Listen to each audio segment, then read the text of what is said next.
해외 영업 취업의 오해와 진실, 어학부터 스펙, 취업 준비까지. 안녕하세요. 옴스입니다.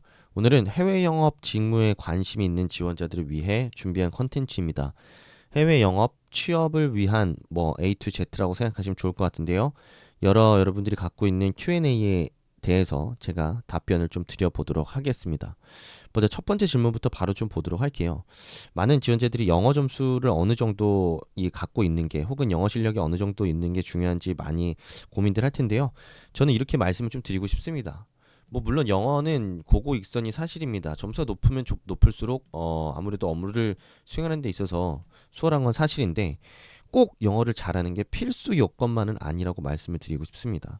영어를 못해도 된다는 소리는 아니고요. 어느 정도 일정 수준 이상의 실력을 갖춘다면 저는 해외 영업을 하는 데 있어서 크게 무리가 없고 문제가 없다고 생각을 합니다. 그래서 예를 들면 기준을 보자면 교환학생 가서 열심히 좀 영어 공부해가지고 돌아와서 외국인들과 의사소통을 하거나 영어를 듣거나 말하거나 쓰는데 크게 문제가 없는 정도의 실력. 그래서 꼭 원어민이 아니어도 국내파로서 공부를 열심히 했다거나 아니면 교환학생에 가서 그 영어권 이 국가에서 영어 실력은 어느 정도 좀 이제 그냥 유창하게 사용할 수 있을 정도의 실력이 되었다면 저는 그 정도라면 오케이라고 생각합니다. 다만 일부 이 회사나 직군에 있어서 꼭 영어를 잘하는 게 필수인 곳들이 있습니다. 예를 들면 종합상사가 그런 성격이 있을 수 있겠고요. 삼성전자와 다른 회사를 좀 가르자는 건 아니지만 삼성전자와 같은 이 글로벌 이 컴퍼니 같은 경우에는 영어 실력이 필수입니다. 왜냐면 하지만 일반적으로 제가 근무했던 B2B 세일즈라든지 아니면은 매출액 한 중견 그룹 이상급에 해당하는 해외 영업 직군 같은 경우에는 여러분들이 제가 위에 말씀드렸던 대로 원어민이 아니더라도 영어를 쓰고 듣고 말하는 정도의 수준만 갖춰도 충분히 업무를 수행할 수 있고요. 그리고 거기 있는 현직자들도 영어를 그렇게 잘하지 않는데도 불구하고 그런 업무를 원활하게 수행을 해왔고, 그리고 실제로 업무를 하는 데 있어서 영어 실력뿐만 아니라 다른 어떤 기타 역량이나 요소들도 굉장히 크게 작용을 하기 때문에 영어만 잘한다고 해서 절대로 뽑지 않습니다. 그렇기 때문에 여러분들이 꼭 쫄지 말고 내가 어느 정도 일정 수준 이상의 영어 실력을 갖췄다고 생각한다. 의사소통하는데 무리가 없다. 라고 생각하시면 좀 자신 있게 지원을 해보시면 좋을 것 같습니다. 그래서 영어 성적을 기준으로 본다면 토스 6, 토스 7이나 토스 7, 오픽은 IH 그리고 토익 점수로 보자면은 한 900점 내외 정도면 충분합니다. 저는 800점 후반대밖에 점수가 안 되는데 붙은 지원자들도 있고요. 그렇기 때문에 점수에 너무 집착하지 마세요. 가서 면접에 가서 여러분들이 실력으로 보여주면 됩니다. 여러분들의 실력이 영어로 커뮤니케이션 하거나 업무를 하는 데 있어서 전혀 문제가 없다라는 건 보여주면 되고 그 부분에 있어서는 여러분들이 이렇게만 생각하시면 좀 좋을 것 같습니다. 제2외국어 필요할 수도 있다고 생각합니다. 필요할 수도 있다. 자, 여러분들이 이 근무를 하게 되는 회사에서 이 주요 이 영업 상대가 일본이다. 그럼 당연히 일어를 잘 해야겠죠. 그리고 중남미 지역 국가에서 영업 활동을 활발하게 펼치고 있다. 그럼 당연히 중남미어를 잘하는 게 여러분들이 유리할 수 있습니다.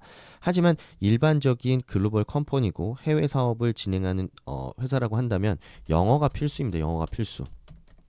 자, 미국 진출, 유럽 진출, 그리고 우리가 홍콩이나 아니면 싱가포르 아시아 국가 아니면 기타 여러 국가들에서 사업을 펼치고 있는 대부분 회사들이 공용어로 거의 영어를 사용하고 있습니다. 특히나 그리고 일부 지역에 한해서 그 나라 언어를 반드시 사용해야 되는 그 특정 상황에서만 이 제2외국어가 필요한 경우가 굉장히 많은데요. 그럴 경우에 그 제2외국어를 잘하는 사람도 꼭 모든 해외 영업이 잘할 필요가 없습니다. 그 해당 섹터, 그 해당 시장을 담당하고 있는 담당자가 그 제2외국어를 잘하는 게 중요하겠죠. 그렇기 때문에 내가 제2외국어 못한다고 해서도 그렇게 크게 쫄 필요가 없습니다. 잘하면 플러스겠죠. 잘하면 플러스지만 못한다고 해서 쫄지 말자입니다. 이것도 마찬가지로. 그냥 여러분들이 지르세요. 가장 중요한 건 영어입니다. 영어를 유창하게 할 수 있는 거. 그것만 신경 쓰시면 여러분들이 좋을 것 같습니다. 제2외국어 원래부터 잘하는 지원자들은 그냥 자신 있게 지원하면 되겠죠. 그리고 반대로 이 제2외국어를 잘한다고 해서 무조건 뽑히는 것도 아니다라는 사실, 이것도 꼭 명심했으면 좋겠습니다. 왜냐면 제가 아까 1번에서도 말씀을 드렸지만 이 해외 영업이라는 것도 결국에 일을 하는 거거든요. 그냥 뭐 통역관으로서 그 자리에 앉아가지고 뭐 트랜슬레이션 해주는 게 그 해외 영업직군의 그 어떤 자질이 아닙니다. 사업의 기회를 찾고 세일즈를 일으키고 상대방을 설득하고 내부의 관계자들과 의견을 합치해서 상대 영업을 일으키는 게 일이기 때문에 언어는 어떻게 보면은 그런 수단이지 언어 자체가 그 목적이 되는 건 아닙니다. 그렇기 때문에 이 많은 지원자들이 사실 해외 영업에 지원하신 많은 지원자들이 면접에 가서 제2외국어나 영어 실력을 강조하시는 분들이 굉장히 많은데 좀 잘못된 접근이라고 보시는 게 맞습니다. 영어와 제2외국어를 잘하면 가만히 있으시면 돼요. 어차피 질문합니다. 얼마나 살았냐? 얼마나 잘하냐? 해봐라. 그때 하면 되잖아요. 굳이 내가 내 입으로 외국에서 오래 살면서 영어 실력을 키웠다, 제2외국어도 잘한다 할 필요가 없다라는 거죠. 그럴 때 오히려 다른 역량을 강조하는 게 더 좋습니다. 그분도 제가 뒤에서 살짝 얘기를 하지 않을까 싶네요. 자, 세 번째, 스펙은 얼마나 좋아야 되나요? 사실은 쉽게 얘기해서 이것도 고고익선이 맞아요. 왜냐면 갈수록 여러분들 알겠지만 그 스펙 인플레이션이 과해지고 있습니다. 계속해서 확대되고 있습니다. 그렇기 때문에 뽑는 회사들 입장에서는 자꾸 자기들이 보는 지원자들의 스펙과 실력들이 자꾸 높아지는, 실력은 빼겠습니다. 스펙만 높아지고 있으니까 눈은 자꾸 높아지는 거예요. 중견그룹 아니면은 이제 대기업 계열사, 이 대기업에 있는 뭐 주류 계열사가 아니라고 하더라도 스카이부터 시작해서 외국에 살다 오고 진짜 초고스펙의 지원자들이 너무 많이 지원을 하다 보니까 그들의 입장에서도 어차피 다 크게 차이가 없다라고 한다면 스펙이 좋은 지원자들을 뽑을 수밖에 없겠죠. 그렇기 때문에 갈수록 스펙이 좋아지는 건 사실이에요. 그렇기 때문에 우선은 뭐 스카이, 뭐 서성한, 뭐 이게 뭐 순서가 있는데 중경, 외시, 뭐 기타 등등 있는데요. 제가 생각했을 때는 뭐 수도권, 이 수도권에 있는 서울 중위권 대학교 수준만 되더라도, 근데 저는 충분히 해외 영업을 할 수 있다라고 저는 개인적으로는 생각을 합니다. 특히나 삼성 같은 경우에는 여러분들이 잘 아시겠지만 사트만 잘 보고 여러분들의 실력만 충분히 입증할 수 있다면 스펙과 관계가 없습니다. 오히려 삼성과 같은 어떤 진짜 글로벌 컴퍼니를 제외한 주류 이 그룹사들이 오히려 더 스펙을 많이 보는 경향이 있는 것처럼 보이기도 하는데요. 근데 그거마저도 제가 봤을 때는 뭐 꼭 스펙이 좋아서 뽑았다라고 한다기보다는 실제로 면접에 뽑아놓고 봤을 때 학벌이 좋고, 그리고 그 안에서 누구를 뽑을까 고민하는 입장에서는 결국에 좀 스펙을 더 좋은 지원자들을 뽑을 수밖에 없는 식으로 흘러가기 때문에 최종적으로 뽑힌 사람들이 스펙이 좋지 않은가라고 저는 개인적으로는 생각을 합니다. 꼭 스펙이 좋아서 뽑았다, 이건 절대 아닙니다. 회사에서도 같이 일을 하는 사람들을 뽑는 거기 때문에 어느 정도 자격 요건만 갖추고 그 친구의, 그 지원자의 실력이 입증된다면 뽑지 않을 이유가 없습니다. 다만 그 실력을 여러분들이 어떻게 보여줘야 되는지에 대해서 아직까지 지원자들이 대부분 감을 잡고 있지 못하기 때문에 좋은 실력과 그런 자질을 갖추고 있음에도 불구하고 면접에서 자신의 진가를 제대로 설득시키지 못하는 게 더 큰 문제라고 생각을 합니다.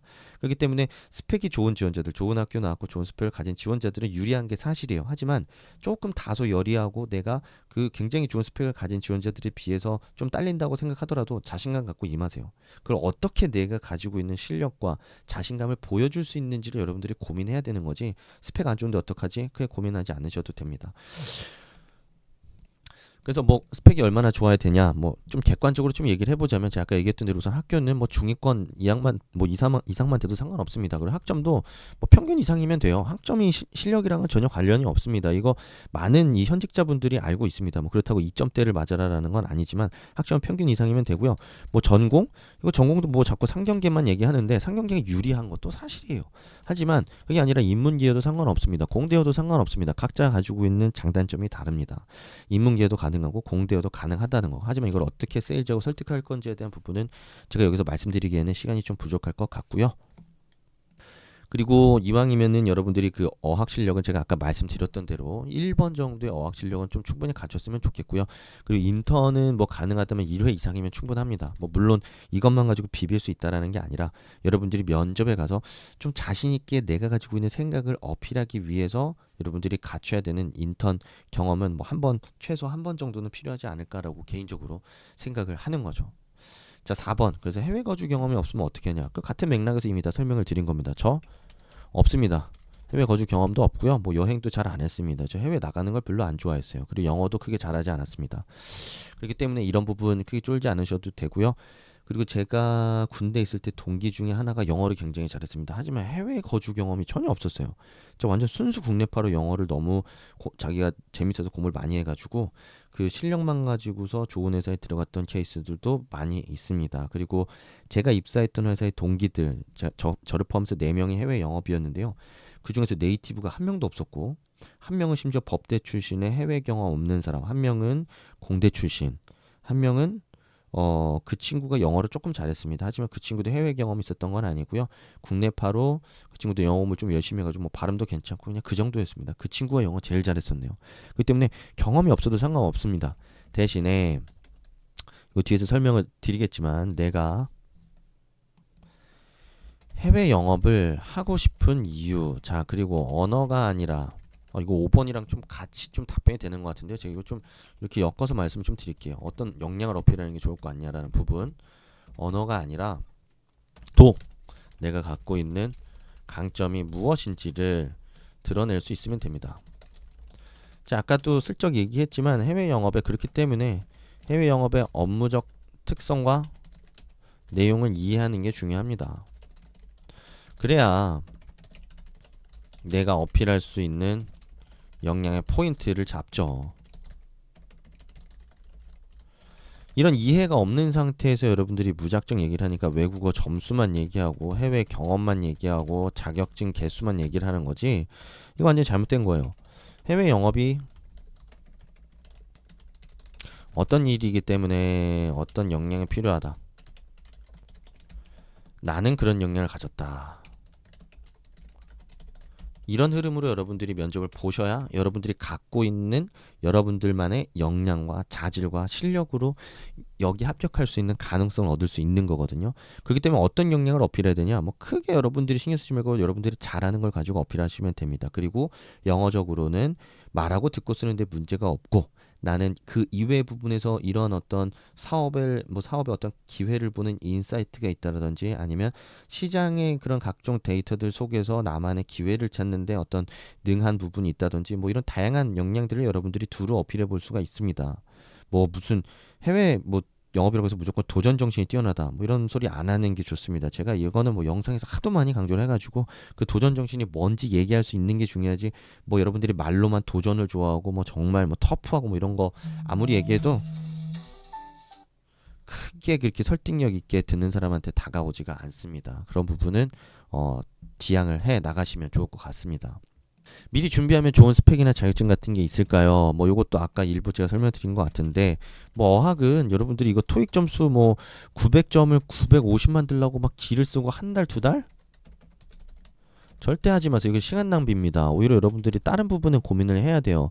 제가 인생 기술 항상 동영상에서 혹은 책에서 얘기하는 인생 기술서를 쓰는데 여러분들이 좀 집중을 한다거나 좀 더 취업의 내공을 키우는데 집중하시면 좋겠고요. 이런 어학을 할 바에는 자, 이런 거 대신 취업 3요소 강화를 위한 노력이 더 효율적입니다. 자, 대신에 준비하면 뭐가 좋을까? 인턴 경험은 가능하다면 해보세요.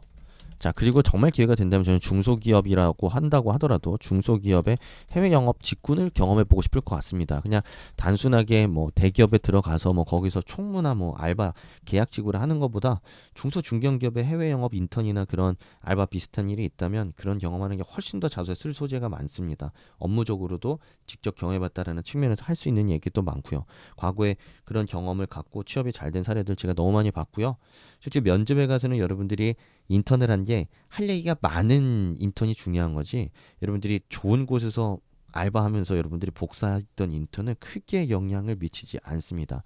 그래서 뭐 중소기업 해외 영업이라도 좋으니까 업무의 성격과 그리고 내용을 이해하고 경험 가능한 곳으로 좀 가시면 좋을 것 같고, 어학 아까 말씀드렸고, 그리고 자격증 뭐 딱히 여러분들이 준비할 건 없습니다. 다만 저는 여러분들이 좀 더 이제 경제 공부를 좀 많이 했으면 좋겠어요. 그리고 관심 국가가 있다면 좀 여러분들이 면밀하게 좀 보고 고민하고 분석해 보시면 좋겠습니다. 정치적으로, 사회적으로, 경제적으로, 뭐 지리적으로, 뭐 기타 등등 뭐 여러 가지 부분에 대해서 여러분들이 나름대로 공부를 해보시는 게 좋고요. 경제와 관심 국가 그리고 산업 공부를 좀 많이 하세요. 이거를 얘기하는 이유는 뭐냐면, 결국에 해외 영업도 아까 말씀드렸지만 세일즈를 하는 직군입니다. 세일즈를 승진을 하기 위해서는 어떻게 되냐? 기회를 포착해야겠죠. 기회를 포착하기 위해서는 뭐가 필요하냐? 지식이 필요합니다.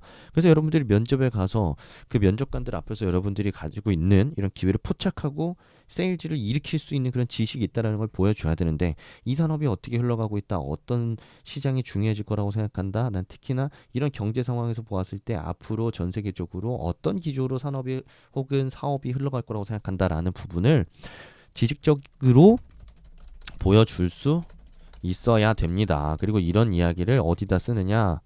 자소서에, 면접에 쓰는 거죠. 자, 지원 동기로는 내가 지원한 산업이 앞으로 글로벌 세일즈 입장에서 왜 중요해지는지, 어떤 시장을 공략하고 싶은지, 앞으로 변화하는 시장의 트렌드나 경제 상황을 빗대어 보았을 때 난 어떤 식의 사업 전략이 굉장히 유효하다고 생각하는지, 이런 얘기들을 다양하게 해볼 수가 있겠죠. 그렇기 때문에 여러분들이 중요한 건 뭐, 이 부분이 더 중요합니다, 여러분들.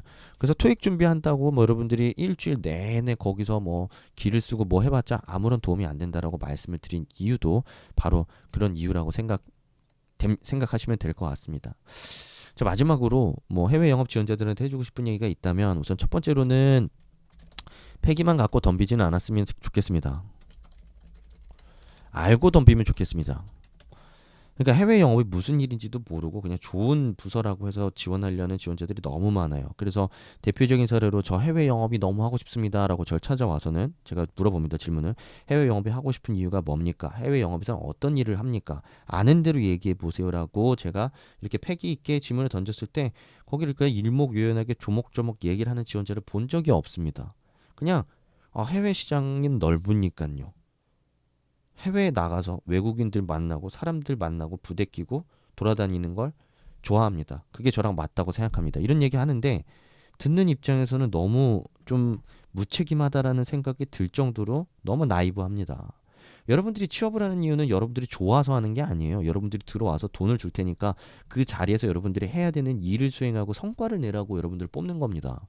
근데 그렇게 나이브하게 접근한다는 거 정말 저는 너무 초보적인 발상이라고 생각하고, 어학 점수가 아무리 좋아도 스펙이 아무리 좋아도 뽑을 수가 없어요. 그냥 뭐 자기가 잘 맞다고 생각해서 왔다?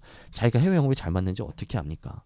들어와서 자기가 뭘 하고 싶고 분명하게 뭘 하고 싶은지에 대한 생각이 있고, 어떻게 그 일을 수행하고 싶은지에 대한 본인만의 생각과 자질과 자신감에 대한 이야기를 마음껏 할 수 있어야겠죠. 그렇죠?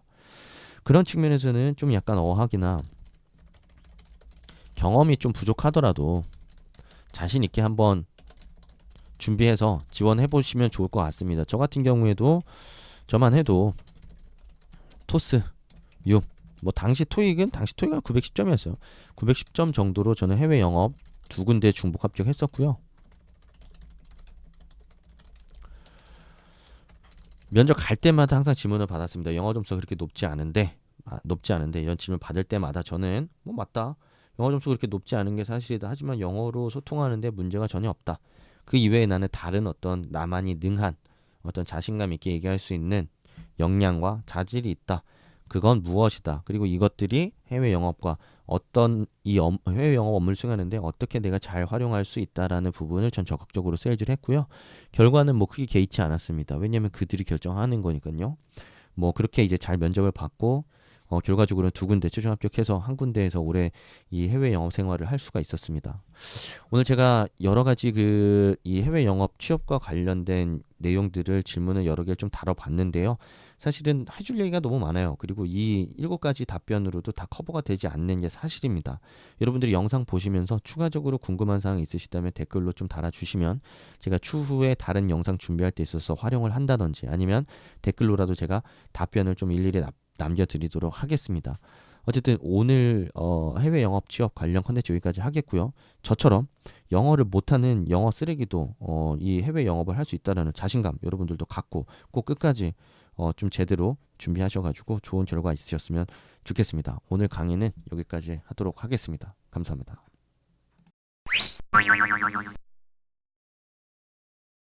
더 자세한 내용은 블로그 브런치로 고고고